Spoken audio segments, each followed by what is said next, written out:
In this guide, I'll show you how to fix it when you get the error message an error has occurred on your Nintendo Switch. So, the first thing Nintendo support recommends you do is press and hold the power button on your Switch until it fully turns off.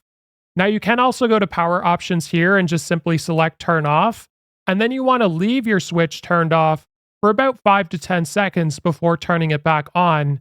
Then you want to go into the game or whatever you were doing before and see if you get the error message.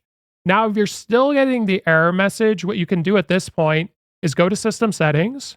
Then we're going to scroll down and find Data Management, and we're going to go to Manage Software. Now, something else you could try is actually deleting the game in this area here. So let's say, for example, Super Mario Party was getting this error. I'm going to select it.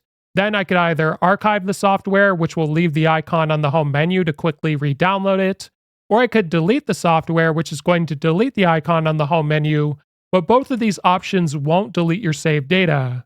So if that doesn't fix the issue either after re-downloading it and trying it, we're going to delete the save data.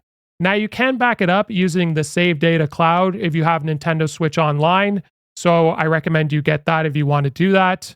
Or what you could also just do is just straight up delete it by going down to the bottom and going to delete save data, and this is where you can remove any save files. But do bear in mind, there's no way to recover it, so you do need to back it up. If this video was helpful, like and subscribe, and we'll see you in the next one.